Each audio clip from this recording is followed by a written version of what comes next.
తెలంగాణ రాష్ట్ర వ్యాప్తంగా కాంగ్రెస్ ప్రభుత్వం తీసుకొచ్చినటువంటి మహాలక్ష్మి పథకం అనేది చాలా హ్యాపీగా కొనసాగుతా ఉంది. యావత్తు మహిళా లోకం మహాలక్ష్మి పథకం కింద ఉచిత బస్సు సౌకర్యాన్ని స్వాగతిస్తూ ఉన్నారు. సో దీనికి సంబంధించి వరంగల్ ఉమ్మడి జిల్లాల ఆర్ఎం గారు శ్రీలత మేడం గారు మనతో ఉన్నారు. జేఎస్డబ్ల్యూ టీవీ, జై స్వరాజ్య, ఓల్డ్ టీవీ సౌజన్యంతో మహాలక్ష్మి పథకం అనేది రాష్ట్ర వ్యాప్తంగా ఎలా కొనసాగుతుందో అడిగే ప్రయత్నం చేద్దాం. సో నమస్తే మేడం. డిసెంబర్ 9 నుంచి ఈ రోజు వరకు విజయవంతంగా కొనసాగుతున్న మహాలక్ష్మి పథకంపై మీ యొక్క అభిప్రాయం? మీరందరూ చూస్తున్నారు కదండి, మహాలక్ష్మి పథకానికి చాలా అనూహ్యమైన స్పందన వస్తుంది. ఇంతమంది ప్రయాణిస్తారని మేము కూడా అనుకోలేదు స్కీమ్ అనౌన్స్ చేసినప్పుడు. ఇప్పుడు ఎక్కడ చూసినా గానీ మహిళలు, పిల్లలు గ్రూపులుగా వచ్చేస్తున్నారు. ఇంతకు ముందు ఇంట్లో అంటే ఫ్యామిలీలో ఒక మేల్ మెంబర్ ప్రయాణిస్తేనే ఆయనతో పాటు కుటుంబం తరలి వెళ్లేది యాక్చువల్ గా. ఇప్పుడు చూస్తే పక్కన ఇంటి పక్కన ఉన్న మహిళలు అందరూ కలిసి గ్రూపులుగా వచ్చేస్తున్నారు. మొన్న ఈ కార్తీక మాసం సందర్భంగా వేములవాడ, కాళేశ్వరం దర్శించుకోవడానికి వేలాదిగా తరలి వచ్చారు. ఇప్పుడు ఈ భద్రాచలం వైపు ఎక్కువగా రష్ ఉంటా ఉంది. చాలా మంది మహిళలు అంటే హైదరాబాద్ నుంచి ఇక్కడికి 1000 స్తంభాల గుడి చూడటానికి వచ్చారు. అట్లాగే కాళేశ్వరం చూడటానికి వచ్చారు. చాలా మంది వైద్యం కోసం, ఇంకా షాపింగ్ కోసం ఇట్లా హైదరాబాద్ కూడా ఎక్కువ వెళ్తూ ఉన్నారు. కొన్ని రూట్స్ లో ఎక్కువ రద్దీ కనిపిస్తుంది. అది ఫర్ ఎగ్జాంపుల్ మన ఉమ్మడి వరంగల్ జిల్లా పరిధిలో హైదరాబాద్ రూట్ లో ఎక్కువ రద్దీ కనిపిస్తోందండి. ఇంతకు ముందు హైదరాబాద్ రూట్ లో ఎక్స్ప్రెస్ బస్సులు 45 ట్రిప్స్ ఉండేయండి. దాన్ని ఈ స్కీమ్ రెస్పాన్స్ చూసి మేము ఇమీడియట్ గా 65 ట్రిప్స్ గా దాన్ని మార్చాము. అంటే కొత్త బస్సులు ఎక్కడి నుంచి రాలేదు. ఇంతకు ముందు వేరే రాష్ట్రాలకి పంపించే వాళ్ళ బస్సులు, ఫర్ ఎగ్జాంపుల్ రాయచూరు వెళ్లేది, భూపాలపట్నం వెళ్లేవి ఎక్స్ప్రెస్ బస్సులు, దెన్ గుంటూరుకు కూడా కొన్ని వెళ్లేవి బస్సులు. ఆ బస్సులు అక్కడికి ఆ బస్సుల్ని క్యాన్సిల్ చేసి ఈ హైదరాబాద్ రూట్ లో రద్దీకి అనుగుణంగా షెడ్యూల్స్ మార్చి తిప్పుతున్నామండి. కానీ కొన్ని టైంలో అంటే పీక్ టైంలో 10-11 ఆ టైంలో ఇంకా కొంచెం రద్దీగానే అనిపిస్తోంది.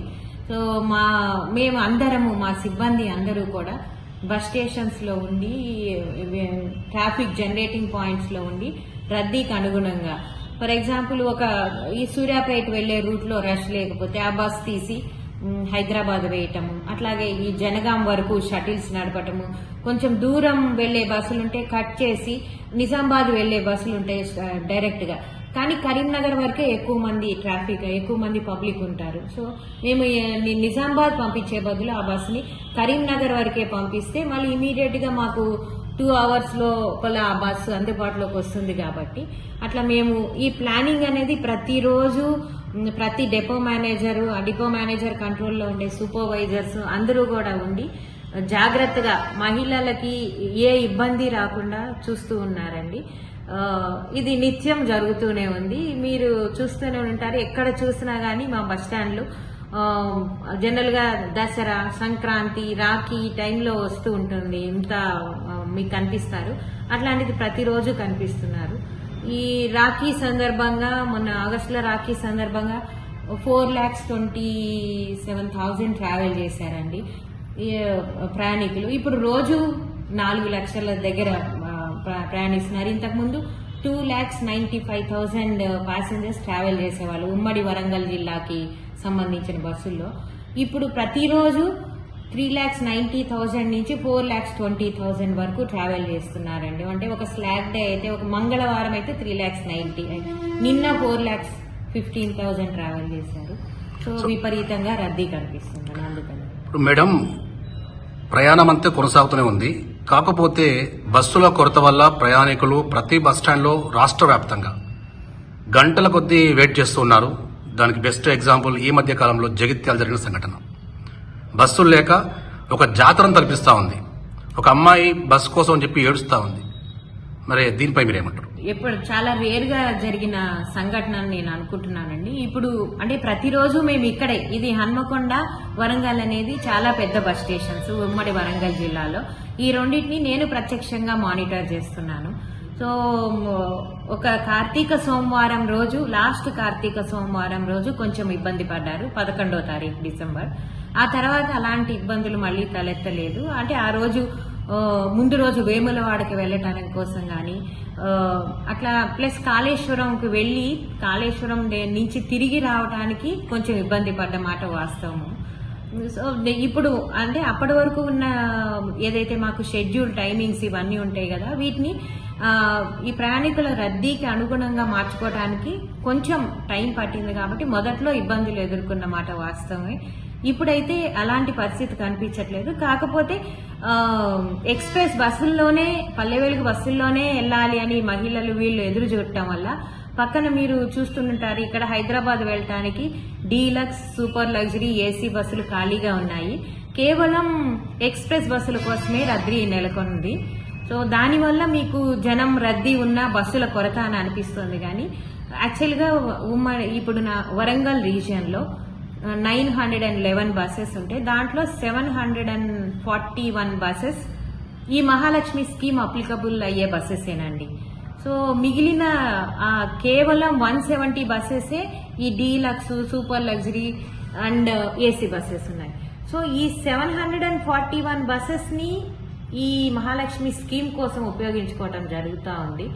సో బస్సుల కొరత అంటే ప్రయాణించే ప్రయాణికులు సడన్ గా పెరిగారు కాబట్టి రద్దీ మీకు కనిపిస్తుంది. అంటే బస్సులు అనేది తగ్గించలేదు. ఇంకా ఇంతకు ముందు స్పేర్ బస్సెస్ అనేవి గెరాజ్ లో పెట్టుకుని ఉండేవాళ్ళమండి. ఇప్పుడు అవి కూడా లేకుండా అన్ని బస్సులు రోడ్డెక్కిచ్చేసాము. అలాగే మా డ్రైవర్లు, కండక్టర్లు కూడా ఆఫ్లు తీసుకోకుండా, లీవులు పెట్టకుండా చాలా కష్టపడి పనిచేస్తున్నారు. మామూలుగా వాళ్ళు ఈవినింగ్ డ్యూటీ అయిన తర్వాత కూడా మళ్ళీ అక్కడ జనం గనక ఉంటే ఎక్స్ట్రా ట్రిప్ కూడా మేము పంపిస్తున్నాము. సో ఇప్పుడు మీకు అంతా అంటే స్టార్టింగ్ లో ఉన్నంత ఇబ్బందులు అయితే కనిపించవు. ఈ ఇబ్బందులు కూడా ముందు ముందు ఉండవండి. ఎందుకంటే మీరు చూసే ఉంటారు, నిన్న మా ఎండి గారు అనౌన్స్ చేశారు కొత్త బస్సులు వస్తున్నాయి జనవరి ఎండింగ్ లోపల అని.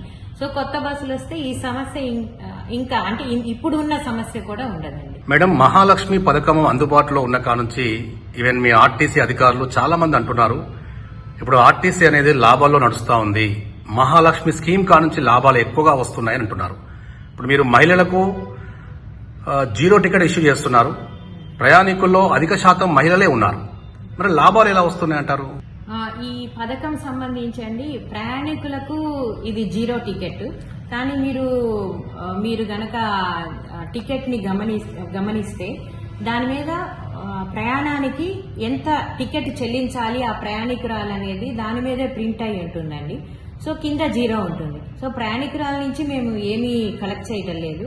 కానీ ఈ అమౌంట్ అంతా మాకు వచ్చినట్టే కదండి. అంటే గవర్నమెంట్ కి మేము రీయింబర్స్మెంట్ కి క్లెయిమ్ చేస్తాము.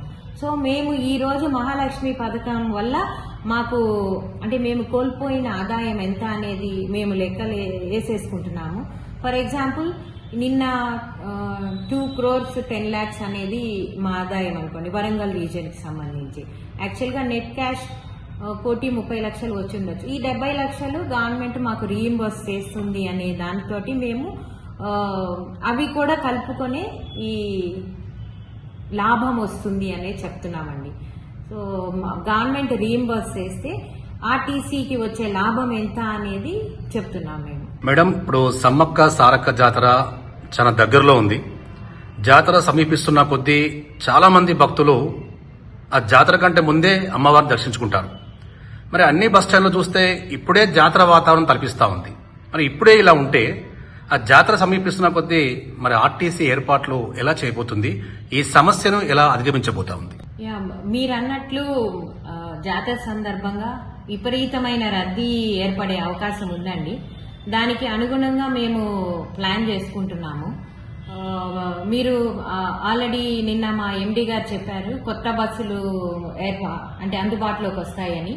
ఇంతకు ముందు 2022 జాతరలో మేము 2,800 బస్సెస్ నడిపించామండి. ఇప్పుడు 4,000 బస్సెస్ నడిపించడానికి ప్లాన్ చేస్తున్నాము. సో దానికి అనుగుణంగా అంటే బయట రీజియన్స్ నుంచి ఎక్కువ బస్సులు తెప్పిస్తామండి.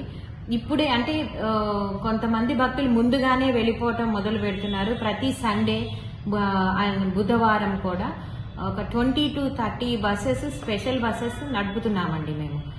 సో అట్లా మేడారం వెళ్ళడానికి భక్తుల రద్దీ ఎక్కువగా ఉన్నప్పుడు వేరే రూట్ నుంచి బస్ తీసి అక్కడ రద్దీ తక్కువగా ఉన్న రూట్ల నుంచి బస్సులు తీసి మేడారంకి పంపించడం జరుగుతుందండి. ముందుగానే ప్లాన్ చేసుకుంటున్నాం కాబట్టి ఇప్పుడు ఏమీ ఇబ్బంది ఉండదు. మీరు అన్నట్లు జాతర జరిగే 21, 22, 23 ఫిబ్రవరిలో అది మాకు నిజంగానే చాలా పెద్ద ఛాలెంజ్ అనిపిస్తుంది. దానికి అనుగుణంగా అంటే మేము బస్సుల ఇప్పటి నుంచే ప్లానింగ్ అయితే మొదలు పెడుతున్నాము.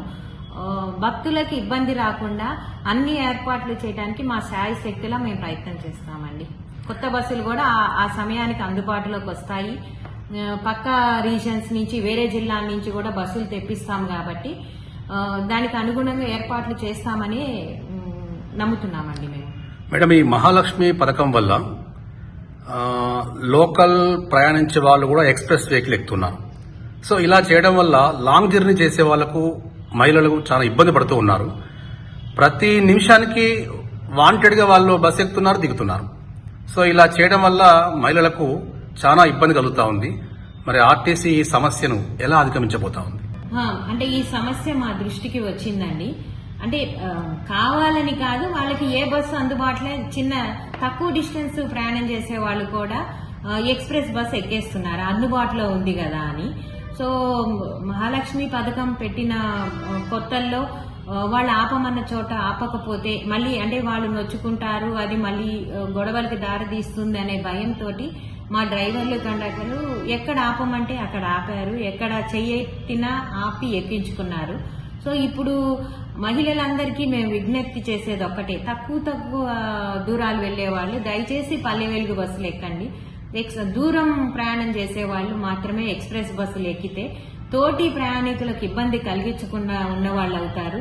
బస్సులు అట్లా ఎక్కువ రద్దీ అవటం వల్ల ఎక్స్ప్రెస్ బస్సులు ఖాళీ లేక సీట్లు లేక వాళ్ళు ఫుట్ బోర్డ్ దాకా వచ్చేసి ప్రమాదాలకు గురయ్యే ఆస్కారం ఉంది. కాబట్టి తక్కువ డిస్టెన్స్ వెళ్లే వాళ్ళు దయచేసి ఆ మార్గాల్లో వెళ్లే పల్లె వెలుగు బస్సులను ఎక్కితే దూర ప్రాంతాలకు వెళ్లే వాళ్ళు ఎక్స్ప్రెస్ బస్సుల్లో వెళ్లే వీలు కలుగుతుంది.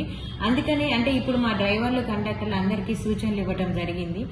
ఈ పథకం ముందు అంటే ప్రవేశపెట్టక ముందు ఎట్లయితే మా స్టేజెస్ ఉన్నాయి, ఎక్స్ప్రెస్ కి స్టేజెస్ ఉంటాయండి, మధ్యలో ఒక రిక్వెస్ట్ స్టేజెస్ ఉంటాయి. సో అక్కడే ఆపండి, ఎక్కడ పడితే అక్కడ ఎక్స్ప్రెస్ బస్సులు కానీ పల్లె వెలుగు బస్సులు కానీ ఆపద్దు అని మేము ఇన్స్ట్రక్షన్స్ ఇచ్చాము. దయచేసి అంటే అట్లాంటి అసౌకర్యాలు మీరే గురవుతారు. మళ్ళీ మీరు దిగాలనుకున్న చోట బస్సు ఆగకపోతే, ఎక్స్ప్రెస్ బస్ ఎక్కి దిగాలనుకున్న చోట బస్సు ఆగకపోతే మళ్ళీ దిగి వెనక్కి నడుచుకు రావాల్సిన పరిస్థితి వస్తుంది. కాబట్టి మా అందరికీ మహిళలందరికీ విజ్ఞప్తి ఏంటంటే ఏ బస్సులు అయితే అంటే మీకు తక్కువ దూరం వెళ్ళదలుచుకుంటే పల్లె వెలుగు బస్సులు ఆ స్టేజ్ ఉన్న బస్సులే ఎక్కాలి. మీరు దిగాలనుకున్న స్టేజ్ ఉన్న బస్సులనే మీరు ఎక్కితేనే అందరికీ అది సౌకర్యవంతంగా ఉంటుంది. ఇంకా విజయవంతంగా మనము ఈ పథకాన్ని ముందుకు తీసుకెళ్లగలుగుతాము.